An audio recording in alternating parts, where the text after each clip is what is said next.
Es un placer para mí darles la bienvenida en otro capítulo más de Creepypastas no tan conocidos, en el segundo episodio de la 9ª temporada. Antes de iniciar con las historias, quisiera agradecer a mi amigo Franco Presenda por la miniatura de este y muchos otros videos en el canal. Así que sin más, comencemos con las historias de terror de esta ocasión.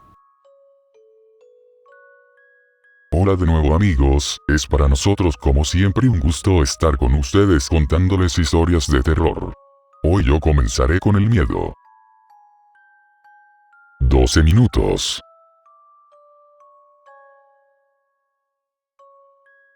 Corría el otoño de 1987, cuando la televisora local WSB Televisión 2 en Atlanta, Georgia, procuraba cerrar la programación matutina del domingo, de horario abierto. Debido a la presión ejercida por varios empresarios locales, los propietarios del canal autorizaron que el reverendo Marley Sachs utilizara la hora vacante destinándola a un programa sobre religión. De forma muy humilde, aquel programa se estrenó el día 18 de octubre. Hablamos de un programa religioso común y corriente, con un plató simple donde el presentador se sentaba para dar lectura a diversos pasajes de la Biblia, y posteriormente hacer interpretaciones de estos mensajes en el contexto de la época. La audiencia de Palabras de Luz con el reverendo Marley Sachs siempre fue constante, y el programa se mantuvo al aire y sin contratiempos hasta principios de diciembre, fecha en que la empresa empezó a recibir diversos reclamos por parte de la audiencia. Todas las quejas fueron realizadas exclusivamente por mujeres, manifestando experimentar ciertas sensaciones durante intervalos específicos de la transmisión. Los síntomas iban desde el vértigo, pasando las náuseas, visión borrosa y dolor en la espalda. Todas estas mujeres estaban plenamente convencidas de que el programa del reverendo Marley Sachs les provocaba aquellos síntomas. Tras casi un mes de incontables reclamaciones, se dieron cuenta que dichas sensaciones se desencadenaban, puntualmente, a intervalos de 12 minutos en el transcurso de la emisión. Los técnicos de aquel pequeño estudio revisaron minuciosamente cada aparato empleado en la producción del programa, tanto de audio como de video. Cuando el reverendo supo de estos reclamos, simplemente se encogió de hombros y dijo: "A ciertos individuos les resulta imposible soportar la voz del Señor". El director del canal decidió mantener el programa al aire mientras buscaba una explicación a los reclamos. El programa finalmente se canceló en febrero, cuando la audiencia se precipitó de forma drástica. De hecho, el estudio tomó la decisión de aprovechar el espacio vacante para dar mayor cobertura a la noticia del momento: una inexplicable epidemia de abortos espontáneos. Los primeros casos se registraron en noviembre, y cuando finalmente la prensa empezó a cubrir el fenómeno, las mujeres embarazadas que habían sufrido abortos involuntarios ya sumaban más de 300. El Centers for Disease Control, CDC, no encontró explicación alguna para el extraño suceso. El reverendo Marley Sachs se mostró indiferente cuando se le notificó que el programa sería cancelado. No emitió ningún tipo de protesta y simplemente asintió con la cabeza, como si lo supiera. Se retiró del estudio tras la última emisión de Palabras de Luz y jamás lo volvieron a ver. Nadie conoce su paradero, ni siquiera los miembros de su congregación. El estudio siguió dando cobertura a la noticia sobre los abortos espontáneos, y posteriormente llenó el tiempo vacante con anuncios publicitarios. Varios meses después, un becario de WSB encontró las cintas del programa religioso que conducía el reverendo Marley Sachs y empezó a escudriñarlas. Su intención era obtener algo de información sobre un ensayo que realizaba donde analizaba el impacto de la religión en Atlanta. El incidente de Atlanta, mote que dio la prensa a la epidemia de abortos espontáneos, empezó a disminuir hasta finalmente desaparecer para el mes de mayo, varios meses después de la cancelación del programa de Sachs, y cuando la población ya empezaba a olvidarlo. Sin embargo, los hallazgos del becario en las filmaciones resultaron perturbadores. Al intentar detener la grabación a los 10 minutos y 14 segundos, accidentalmente pulsó el botón de avanzar. Mientras la secuencia de imágenes pasaba en la pantalla, detuvo el avance. Cuando la cinta finalmente quedó pausada, el cronómetro marcaba los 36 minutos y 1 segundo. El becario casi se va de espaldas al ver la imagen congelada en pantalla. Lo que era una cabeza cercenada abarcaba todo el marco del televisor. Tras recomponerse, regresó la cinta y volvió a analizar la secuencia para asegurarse de que su imaginación no le estaba jugando una mala pasada. Al analizar minuciosamente la secuencia descubrió un patrón. La misma imagen aparecía cada 12 minutos, tan solo una fracción de segundo. Suponiendo que se trataba de una novatada orquestada por sus colegas, llevó la cinta al equipo técnico con el temor de convertirse en objeto de burlas. Sin embargo, los técnicos estaban igual de confundidos que el becario. Nadie en el estudio había tocado aquellas grabaciones tras la cancelación del programa. Ese día por la noche, después que la emisión del canal cesó, el becario convenció a uno de los técnicos de analizar todos los episodios de Palabras de Luz para ver si presentaban la misma anomalía. A medida que avanzaban en los episodios, descubrieron que la imagen se iba haciendo cada vez más repugnante, la cabeza se fue descomponiendo hasta ser invadida por gusanos y soltar porciones del cabello.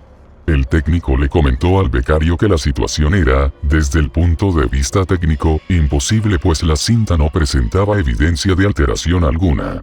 De hecho, este mismo técnico había supervisado las filmaciones de cada uno de estos programas y sabía que era improbable que alguien del staff haya colocado las imágenes de forma deliberada. Posteriormente, llevaron la evidencia al director del estudio que, temiendo las represalias por permitir esta clase de contenido en el canal, ordenó que las cintas fueran destruidas.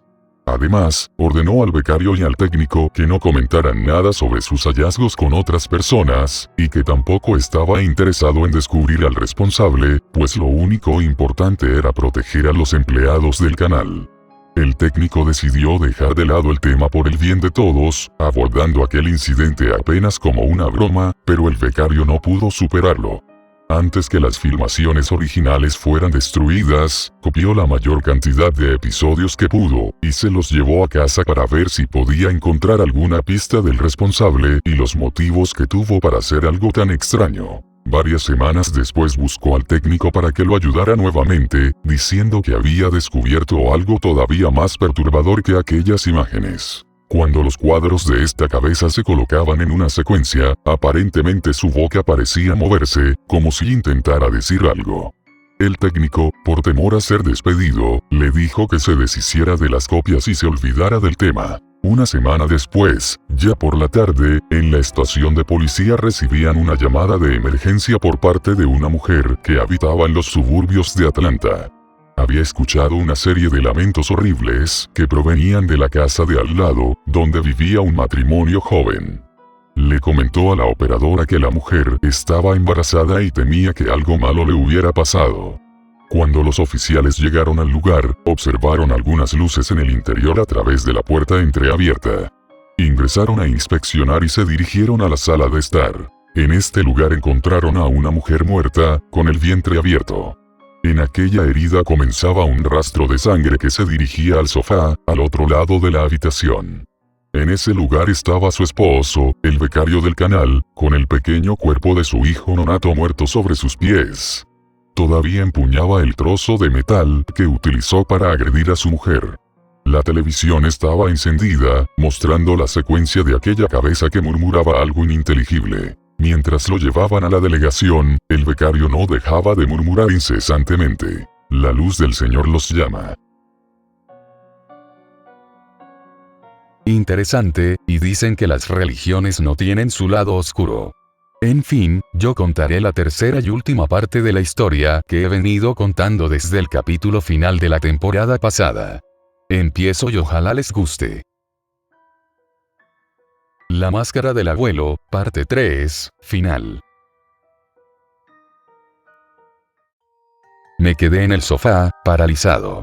Mi mente luchaba por procesar lo que acababa de ver. El abuelo no perdió el tiempo. Con apenas 2 pasos acortó la distancia entre nosotros y me levantó, llevándome casi a rastras desde la sala hasta la puerta principal. Solo llevaba los pantalones del pijama y una playera, iba descalzo. Toda clase de protesta y pregunta era automáticamente ignorada por el abuelo. Pasamos sobre el cuerpo inerte de Timmy. Antes de alcanzar la puerta principal, observé su rostro inexpresivo salpicado por la lluvia, sin las gafas y los ojos con una expresión de terror. El abuelo abrió la puerta y emprendimos la huida en aquella penumbra. La lluvia nos envolvía. Quedé empapado casi de inmediato, la tela de la playera se me pegó al cuerpo como una segunda piel. El viento no dejaba de aullar en el jardín. Era un sonido tan fuerte que parecía sobreponerse a todo lo demás. En medio del escándalo, intenté ubicar el sonido del motor del auto que había arrancado momentos antes, pero fue imposible. Las piedras se me clavaban en las plantas de los pies a medida que atravesaba el camino de grava. Hice unas muecas de dolor. El corazón no dejaba de latir con fuerza dentro de mi pecho, como nunca antes lo había hecho. Tenía ganas de saber lo que estaba pasando, quién era el hombre que acababa de morir, pero el abuelo no tenía tiempo para eso. Todo sucedía extremadamente rápido. En unos cuantos segundos habíamos atravesado el jardín y alcanzado la carretera. Ramas y arbustos se estrellaban por todo nuestro cuerpo mientras nos desplazábamos. Me sentía completamente entumecido. El abuelo me tomó del brazo y tiró hacia la izquierda, en dirección a su camioneta. Toda la calle estaba completamente vacía, sin indicios de algún otro vehículo. El abuelo buscó las llaves en los bolsillos de su pantalón y las dejó caer por las prisas. Maldijo y se inclinó para recogerlas. Me empujó al asiento del copiloto. Corrí y abrí la puerta mientras él aún estaba afuera. Sin embargo, observé algo inusual sobre su pecho. Un pequeño punto rojo brillante. Abuelo. Aunque me ignoró durante todo el recorrido, esta vez se percató del peligro. Quizá fue el tono con el que le advertí. Sin regresar a verme, se agachó casi por instinto y una fracción de segundo después un sonido agudo superaba el aullido del viento. El espejo retrovisor de la camioneta voló en 1000 pedazos. Maldición. Dijo el abuelo con un grito ronco. Métete en la camioneta y agáchate. Rápidamente entré al auto y cerré la puerta. Me quedé en cuclillas. Instantes después, el abuelo también subía y metía las llaves en el encendido. El segundo disparo llegó cuando el motor arrancaba. Rompió la ventana trasera de la camioneta y salió por el parabrisas frente a nosotros. El abuelo sacó el freno de mano y metió los cambios cuando sonó el tercer disparo. Escuché el zumbido en la oscuridad, pero no nos alcanzó. El abuelo pisó a fondo el acelerador. La camioneta levantó una buena cantidad de polvo y empezábamos a ganar distancia, precisamente cuando el cuarto y último disparo se escuchó en la penumbra. El abuelo gritó. La camioneta se desplazó a la derecha por un instante, pero logró recuperar el curso. Volteé a verlo mientras sostenía su hombro izquierdo, con la mano al volante. Un torrente de sangre le escurría por el brazo. Abuelo. Abuelo, ¿estás? Tranquilo. Respondió con los dientes entreabiertos sin mirarme. Solo mantén la maldita cabeza abajo. Conducimos en silencio. Un par de ocasiones abrí la boca para hacerle una pregunta, pero no encontré las palabras adecuadas. De vez en cuando lo observaba, y cada vez que lo hacía parecía empeorar. El arrugado rostro del abuelo se puso pálido. La manga entera de su camisa se había teñido de rojo. Su mano también estaba cubierta de sangre. Conducía a toda velocidad, con los enormes ojos azules descifrando aquellos caminos de terracería. No hablaba ni me miraba. Yo me sentía terrible. El cuerpo entero me temblaba. La camioneta llevaba la calefacción encendida al máximo. Sin embargo, no ayudaba mucho. Mi piel estaba completamente mojada y helada. Tenía fiebre. Mis dientes chasqueaban y no encontraba forma de calentarme un poco. Finalmente, después de hora y media de camino, tuve que hablar. Abuelo, ¿a dónde vamos? Ni siquiera movió la cabeza. Mantuvo la mirada fija en el camino y cuando creía que no respondería, escupió solo 2 palabras. La cabaña. Pero, ¿vas a estar bien? ¿No necesitas? Me detuve antes de decir ir al hospital. Obviamente que no podíamos ir a un hospital. El abuelo había recibido un disparo en el brazo, justo después de matar a un sujeto con sus propias manos. Ir al hospital por una herida de bala significaba que la policía investigaría. Era el último sitio a donde podría ir. Sin verme, el abuelo hizo una mueca y asintió con la cabeza, una sola vez. Mantuve los ojos en él antes de hacer la última pregunta. Abuelo, ¿no podrías cambiar? Si vienen tras nosotros, ¿no podrías asumir tu otra forma? El abuelo parpadeó brevemente. Mantuvo la mirada fija en el camino. Murmuró solo 2 palabras, las mismas que había dicho antes. aunque esta vez en voz baja. La cabaña. Ayudé al abuelo a llegar a la entrada. El peso de su enorme cuerpo, totalmente desplomado sobre el mío, parecía imposible de superar. Cuando lo saqué de la camioneta casi lo dejo caer, pero juntos logramos que se mantuviera de pie. La puerta de la camioneta quedó abierta y no volví para cerrarla. La lluvia seguía cayendo con furia a nuestro alrededor. Se había convertido en un chubasco. Entrecerré los ojos mientras el agua helada bajaba por mi rostro. El cabello se me había pegado a la frente en grandes mechones húmedos. Me sentía completamente agotado, como si estuviera a punto de colapsar. Sin embargo, de alguna forma logré seguir adelante. La temblorosa mano del abuelo demoró mucho más en abrir la puerta de la cabaña que la camioneta. No podía acertar en la cerradura. Sin embargo, al final logró introducir la llave y entramos. Cerré la entrada de un portazo y encendí la luz. Nos paramos en la desordenada sala del abuelo. La cabaña tenía una disposición similar a mi casa. Una puerta principal que daba directamente a la sala, con otras dos puertas que llevaban a otras áreas de la vivienda. Al otro extremo se encontraba una cocina pequeña. Al salir por la puerta trasera encontrabas un jardín. A la izquierda una puerta que llevaba al corredor, un baño y dos habitaciones. La sala estaba polvorienta y con pocos muebles. Solamente un viejo sofá, un televisor todavía más anticuado y una pequeña ventana. Eso era todo. Abuelo, ¿quieres recostarte? Te llevo a la habitación. Negó con la cabeza. Sus labios estaban cerrados con fuerza. Al observarlo, una sensación de hundimiento me llenó el estómago. No se veía nada bien. Su rostro era casi totalmente blanco, como si hubieran drenado toda su sangre. Pensé que tal vez así era. La manga de su camisa estaba totalmente roja, al igual que la mano que había utilizado para tapar la herida. Me sentí todavía más enfermo. Mientras lo observaba, el abuelo se tambaleó y se tiró pesadamente en el sofá. Levantó su mano útil, buscando el primer botón de la camisa. Ayúdame. Gruñó. Debo quitarme esto. Las palabras del abuelo eran firmes, como si cada sílaba fuera una lucha. Me apuré a desabotonarle la camisa. El entumecimiento de mis manos provocaba que trabajara despacio. Pero al final lo conseguí. Una vez hecho, el abuelo me hizo a un lado. Luchó para quitarse la camisa. Su rostro iba entre una mueca de dolor y otra. El ancho torso del abuelo estaba cubierto de un vello blanco y grueso. Primero liberó su brazo derecho, dejando la parte más complicada al final. Al retirarse la manga de la herida, soltó un grito de dolor. Después, arrojó la camisa al suelo y abrió muy bien los ojos. Me observó fijamente. No te asustes. Exprimió aquellas palabras mientras apretaba los dientes. Mis ojos iban de su rostro a la herida en su brazo izquierdo cubierto de sangre. No te lastimaré. Iba a responderle, pero antes el abuelo emitió un gemido gutural.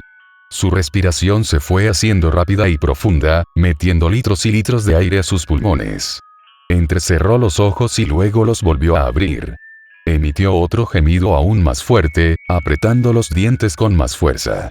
Cuando el sonido aminoró, escuché algo afuera. Autos. Eran dos autos. El ruido de los motores se disimulaba entre el viento y la lluvia, pero no del todo. Las revoluciones de la máquina contrastaban con la atmósfera de esa noche. El terror se fue avivando como un incendio en mi pecho. Quedé petrificado, observando al abuelo desde la pequeña ventana en la sala. Él me devolvió una mirada oscura. Instantes después, los neumáticos de los autos hacían un escándalo mientras se desplazaban la grava. Abuelo. Están aquí. No me escuchó. Quizá era incapaz de hacerlo. Su rostro no expresaba otra cosa que agonía. La frente se le cubrió de venas gruesas y los ojos quedaron completamente en blanco. El torso y brazos empezaron a exhibir unos músculos poderosos. Abuelo. Estaba a punto de sacudirlo para que reaccionara, cuando dejó escapar un aullido lleno de rabia y dolor. De repente, su cuerpo se hundió en el sofá. Empezó a jadear con rapidez. Sus ojos azules volvieron a su sitio y se encontraron con los míos. No. No puedo hacerlo. Dijo mientras se esforzaba por respirar. Las venas ya no estaban en su frente, y ahora estaba más pálido que nunca. Maldita pala. Abuelo. Están aquí. Lo miré directamente a la cara. Distinguía el pánico en mi propia voz. El abuelo también lo notó. Sus ojos se abrieron un poco y se dirigieron a la puerta principal. Un instante después, apareció un agujero sobre la puerta. Me tiré al piso cubriéndome la cabeza. Mis oídos parecían estallar tras un estruendo que llenó por completo la sala. El agujero en la puerta del abuelo era del tamaño de un plato. Desde el suelo podía ver el aserrín suspendido en el aire, flotando a contraluz como motas de polvo. La puerta se abrió hacia adentro a causa del viento, estrellándose contra la pared. Del otro lado no había más que oscuridad. La adrenalina recorría mi cuerpo como un veneno y el corazón hacía eco en mis oídos. Me incorporé sobre mis manos y rodillas, levanté la cabeza y busqué al abuelo. Se había puesto de pie. La palidez en su rostro era aún más acentuada, pero el azul de sus ojos parecía intenso. Alerta. Estaba en cuclillas junto al sofá, con el cuerpo totalmente preparado. Sus músculos estaban tensos como cuerdas. Sin quitar la vista ni un solo instante de la puerta principal, se desplazó agachado por la sala. Apenas si hacía ruido al caminar. Llegó hasta la pared justo a la izquierda de la puerta abierta y se volteó para apoyarse contra ella. Su mirada se encontró con la mía. Mediante un gesto con las manos me indicó que retrocediera.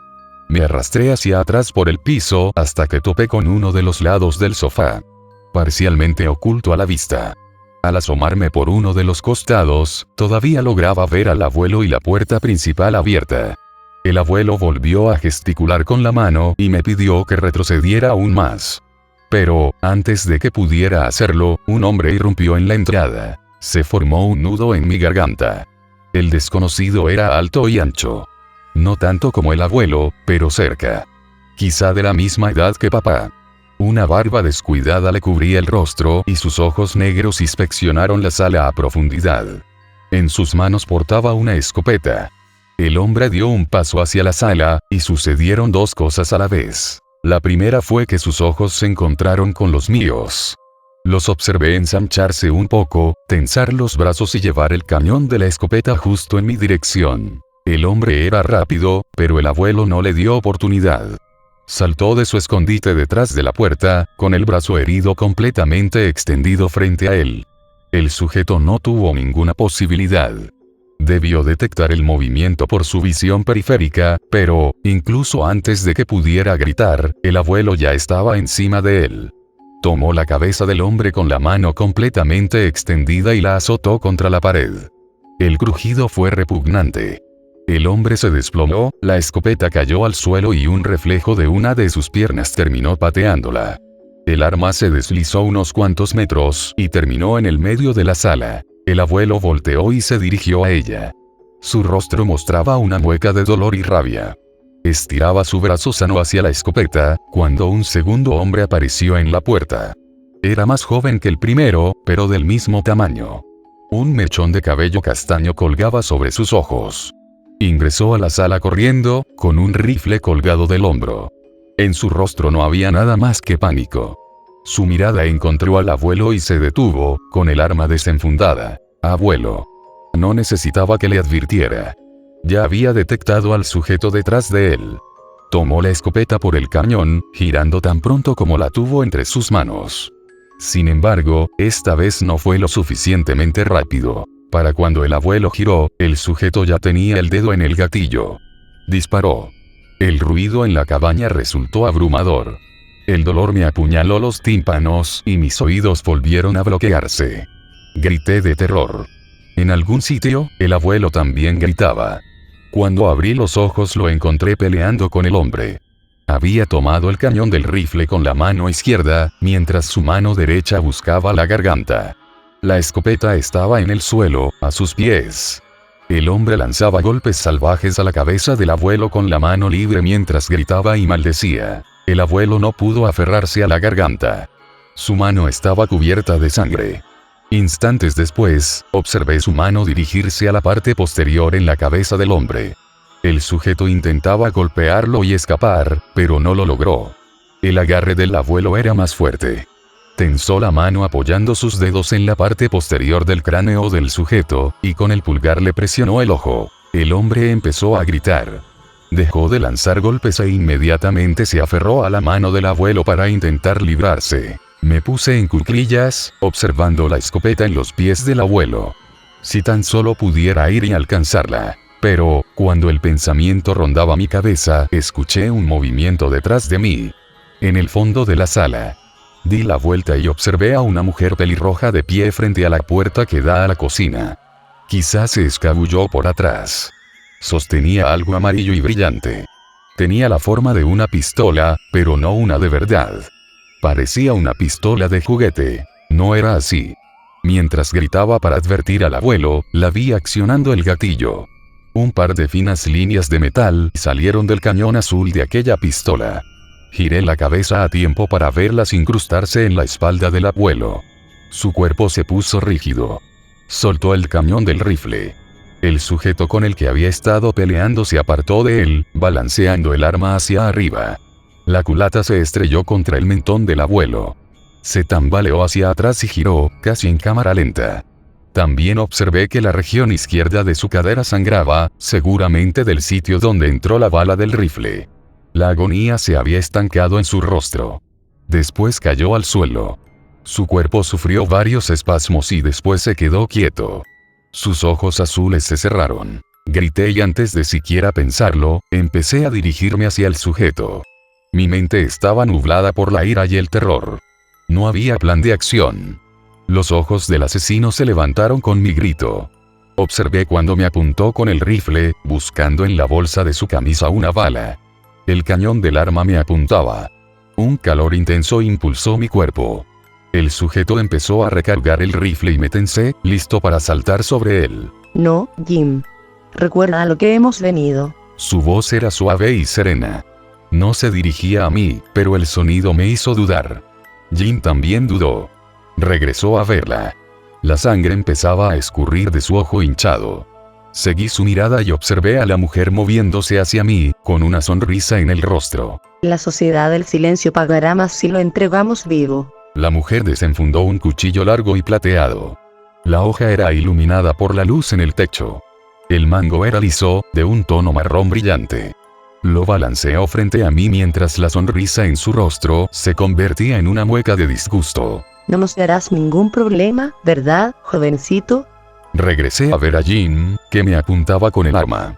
Mi pecho se llenó de pánico y miedo. Había perdido cualquier oportunidad. La distracción de la mujer le dio tiempo para recargar el rifle y apuntarme. Si llegaba a saltar sobre él, jamás lo hubiera alcanzado. La pelirroja rodeó el sofá. Se detuvo a unos metros de distancia. Aún tenía esa sonrisa en el rostro, pero pude distinguir algo más. Una mezcla entre odio y asco. Uno de los lados de su boca se arqueaba mientras hablaba. No intentes nada estúpido. No quieres terminar como el abuelo, ¿verdad? Avanzó un poco más, irguiendo el cuchillo frente a ella. Y entonces su cara cambió. Se quedó quieta. Ladeó la cabeza hacia un costado, como si quisiera escuchar algo. La sonrisa en su rostro ya no parecía tan segura. Instantes después supe la razón. También lo escuché. Era distante, casi apagado por el viento y la lluvia. Pero se iba haciendo cada vez más nítido. Más fuerte y más próximo con cada segundo que pasaba. Era un crujido constante y rítmico. Pisadas. Golpeaban la grava del camino hacia la cabaña. Jim. La pelirroja ya no me observaba. Su mirada con el ceño fruncido se dirigía a Jim. El hombre la observaba fijamente, en su rostro podía distinguirse el pánico y la confusión. De repente, las pisadas se detuvieron por completo. Jim volteó velozmente para observar la puerta abierta. El viento chillaba alrededor de la cabaña. El tamboreo de la lluvia era incesante. La puerta se azotaba continuamente contra la pared. Y ningún otro ruido. Sandy, ¿crees que deberíamos? Jim avanzó hacia la puerta abierta mientras hablaba, pero solo dio un paso. Una sombra lo cubrió por completo. Algo se posó frente a la puerta, algo tan oscuro y alto que bloqueaba el cielo más allá. Antes que todo se volviera un caos, vislumbré un pelaje negro que circundaba una silueta vagamente humanoide. La criatura se desplazó hacia el frente a una velocidad que parecía imposible. Era una sombra con extremidades. Jin gritó e intentó apuntarle con el rifle, pero no tuvo la más mínima oportunidad.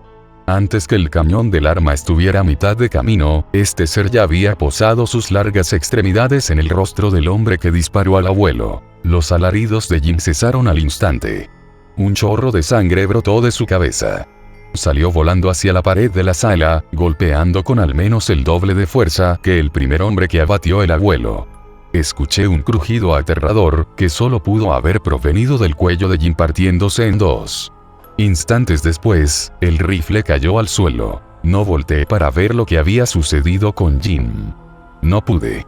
Mi mirada estaba puesta sobre aquella criatura que ahora jadeaba justo frente a mí. Me observaba con sus ojos azul plateado. Le devolví la mirada, incapaz de hacer otra cosa. De cierta forma, se parecía a los hombres lobo que había visto en el cine. Un pelaje grueso lo cubría por completo. Su cara gruñía tras un bozal. Aprecié los destellos de una lengua rosada rodeada por dientes filosos como agujas. El bozal le producía una serie de arrugas pronunciadas, y de la parte superior de su cráneo sobresalían unas orejas puntiagudas. Guardaba semejanzas con los hombres lobo que había visto, pero al mismo tiempo muchas diferencias. Su forma era distinta. Aquella criatura frente a mí era esbelta y mucho más alta. Estaba agachada dentro de la cabaña, pero incluso encorvada bajo sus hombros alcanzaba a rozar el techo. Sus patas eran muy delgadas y extremadamente largas. Los brazos casi alcanzaban sus rodillas, como si fueran las patas de una araña. Cada miembro culminaba en una pata alargada, cada una de las cuales estaba equipada con garras oscuras. Su pata derecha goteaba con la sangre de Jin. Mi mente logró asimilar todo en un segundo. No tuve más tiempo. Momentos después, la criatura aullaba llena de ira y se abalanzaba sobre mí. Se desplazaba de forma torpe y forzada, como una marioneta rota. Dio un paso largo sobre el cuerpo del abuelo, con la mirada fija sobre mí. Pero antes de que pudiera escapar, sentí algo frío rozando mi garganta. Era el metal de un cuchillo. El cuchillo de Sandy. Se había arrastrado atrás de mí mientras observaba a la criatura matar a su compañero, y ahora respiraba justo sobre mi oído. Sostenía el cuchillo tan cerca de mi garganta que me hizo un pequeño corte. Otro paso y le corto la garganta. La voz de Sandy ya no mostraba calma. Lo dijo en voz alta, pero sus palabras temblaron. El filo del cuchillo se tambaleaba contra mi cuello. Es en serio. Te prometo que lo dejaré ir, pero primero debes cambiar. Así sé que no me harás nada. La criatura dejó escapar un gruñido largo. Toda mi piel se erizó. La lluvia y el viento seguían envolviendo la cabaña en una especie de concierto siniestro al que se había agregado algo más. Algo nuevo. Un aullido débil en la distancia. Mientras apreciaba los ojos del hombre lobo, me di cuenta que eran sirenas. Las sirenas se aproximaban. Alguien escuchó los disparos y llamó a la policía. No pensé. No tenía tiempo para hacerlo. Antes que pasara algo más, giré la cabeza hacia abajo y enterré mis dientes en el brazo de Sandy. El sabor de la sangre mezclada con sudor inundó mi boca. Sandy gritó. Trató de sacar el brazo, pero yo extendí una mano y lo atrapé, manteniéndolo en su sitio. Mordí con todas mis fuerzas. Sandy siguió gritando y escuché el sonido del metal golpeando contra el suelo. Cuando abrí los ojos, la criatura avanzaba hacia nosotros, con un gruñido bajo, retumbando desde su garganta. Solté a Sandy y me hice a un lado. No. Balbuceaba Sandy mientras intentaba retroceder. Levantaba sus manos frente a ella. Sus ojos estaban completamente abiertos y llenos de terror. No, por favor. Solo deja que me vaya. Déjame ir y te juro que... Eso fue todo lo que pudo hacer. Cuando el hombre lobo se puso a mi lado, se lanzó ferozmente hacia el frente, con ambas extremidades extendidas hacia Sandy. La inercia del movimiento la arrojó hacia el suelo. Aterrizó con un golpe y un grito, con el lobo sobre ella. No gritó demasiado. En unos pocos segundos sus gritos se transformaron en un sonido húmedo de gárgaras. Instantes después cesaron por completo. Escupí la sangre de mi boca y di la vuelta. Al ver al abuelo, su cuerpo yacía inerte en el piso de la sala. Sus ojos se mantenían cerrados. Cualquier otro pensamiento abandonó mi mente mientras corría hacia él. Estaba completamente cubierto de sangre. Le salía por la barbilla, así como por los agujeros de bala en el hombro y la cadera. En algún momento Sandy dejó caer su pistola amarilla, pero las cuerdas metálicas aún estaban clavadas en la espalda del abuelo. Las pateé. Me arrodillé junto a él y moví mis manos desde su pecho hasta su cuello, buscando con desesperación el pulso.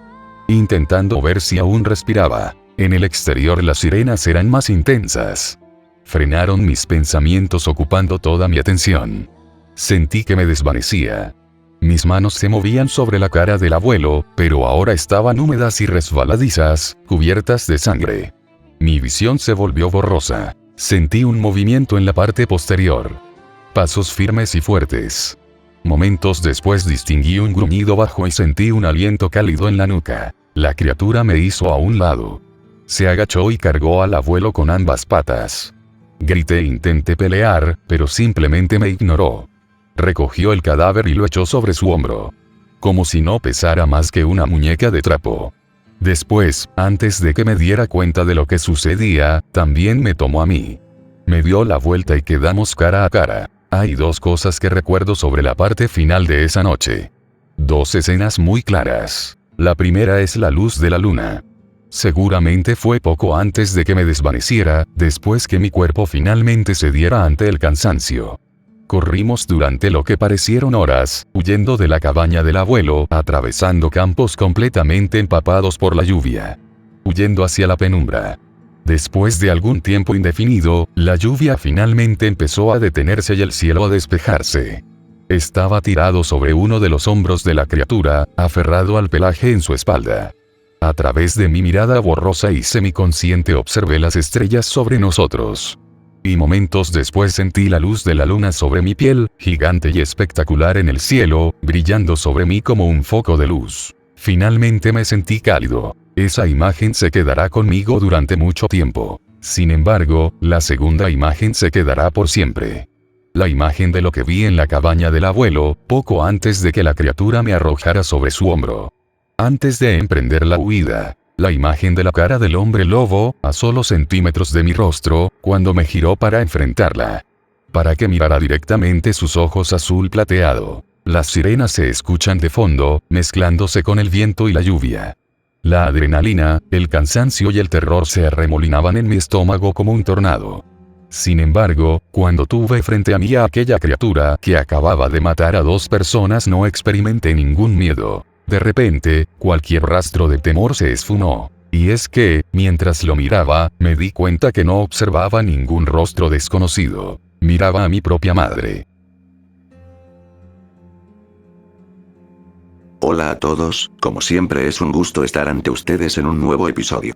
De mi parte contaré la segunda parte de la historia que comencé a contar en el episodio pasado, espero que les guste.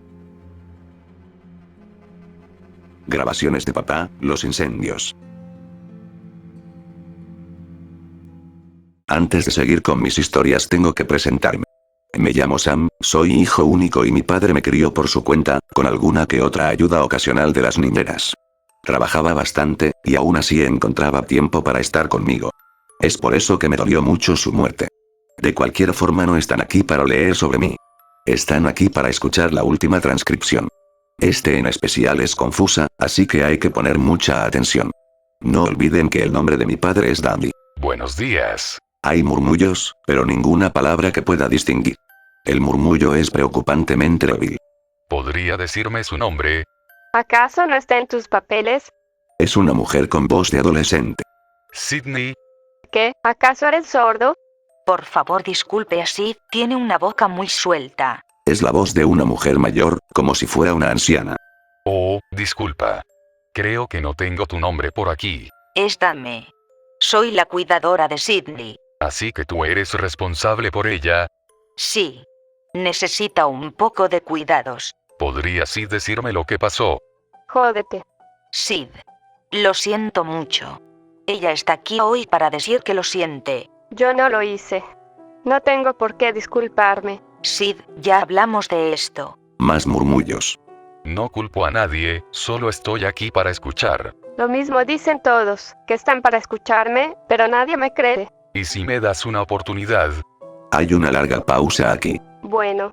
Pero tienes que hablar conmigo, no con Dame. ¿De acuerdo? Perfecto. Sigue. Mientras habla es posible escuchar el sonido de uñas arañando la madera. Creo que ella arrastraba sus uñas en la superficie de la mesa. Bueno, tengo algunos amigos extraños. Lo admito. Pero se debe a que simplemente no me llevo bien con la gente.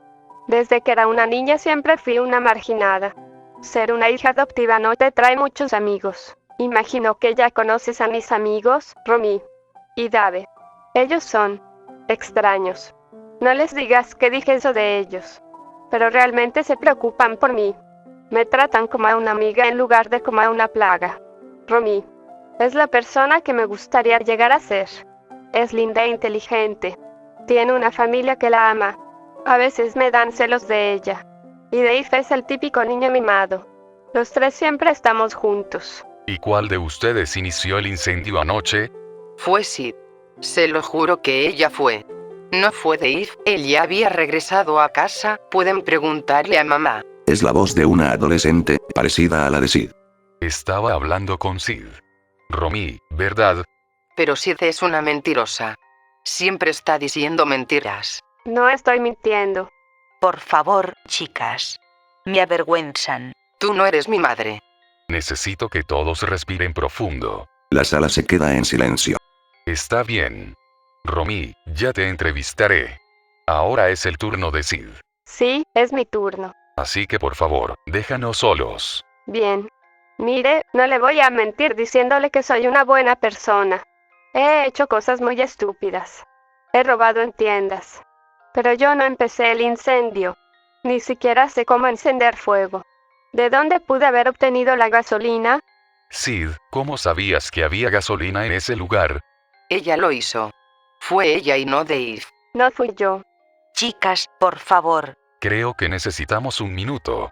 ¿Podría hablar con Dave? Siguió una larga pausa. Él no quiere hablar contigo. Lo sé, pero creo que es el único que puede aclarar esto. No quiero meter a nadie más en problemas, pero 7 personas murieron en ese incendio. Él no tenía intención de matar a nadie. Solo le gusta prender fuego. Pensé que era inofensivo, por eso lo dejé hacerlo. Puede escucharse un llanto en la sala. Debí detenerlo. Vamos a calmarnos. Quiero escuchar a Dave. No. Dave, ¿puedes oírme? Sé que estás ahí, Dave. Puedo verte. No lo avergüence. No tenemos que hablar sobre lo que pasó anoche. ¿Qué tal sobre camiones? Sé que te gustan los camiones. Me gustan los camiones. Era la voz de un niño, quizá 8 o 9 años. A mí también. Mi hijo solía jugar con un camión enorme cuando tenía tu edad. ¿Te gustan los monster trucks? Sí. ¿Te gustan los camiones de bombero? No. Odio los camiones de bombero. ¿Por qué? Porque apagan los incendios. Me gustan los incendios. ¿Por qué te gustan los incendios? Los incendios mataron a mis padres. Ahora se escuchan quejidos, casi gritos. Lo siento, solo. Sus padres estaban locos. Lo lastimaban. Se merecían lo que les hicimos. ¿Me estás diciendo que tú iniciaste el fuego hace 3 años? Ya ni siquiera importa. Vas a encerrarnos de todas formas. La voz deja de parecerse a la de una adolescente y cambia a la de un niño. Lo he visto en la televisión. Vas a encerrarnos y estaremos en la cárcel. Dave. Usted va a encerrarnos. Va a encerrarnos. Va a encerrarnos. Dave, ya se fueron los demás. ¿Eres solo tú ahora? Encierro. Encerrarnos. Encerrarnos. Murmullos suaves que poco a poco se convierten en gritos violentos. ¿Es suficiente con eso? Quiero que nos lleven a casa. Investigué sobre el caso y David Evers era un niño cuyos padres murieron en un incendio cuando tenía solo 6 años, y luego causó otro incendio que mató a toda su familia adoptiva. Dicen que tenía un trastorno de identidad disociativo. Todos los psicólogos tenían especial interés en él, especialmente porque sus otras personalidades eran mujeres. Supongo que después de esta entrevista con mi padre, jamás volvió a ser Dave otra vez. Para mí no parece más que un niño demente. No sé nada sobre la enfermedad mental, pero este chico estaba muy mal. Los sonidos. Esos murmullos guturales. No me gustaría volver a escucharlos. Me pregunto si eran estos gruñidos los que mantenían a mi padre despierto por las noches. Y bueno amigos, esto ha sido todo por esta ocasión. Espero que las historias de hoy hayan sido de su agrado. Nos vemos en el próximo episodio de Creepypastas no tan conocidos. Y recuerda, hay cosas allá afuera que quieren hacerte daño, pero lo que está detrás de ti tampoco es muy amigable.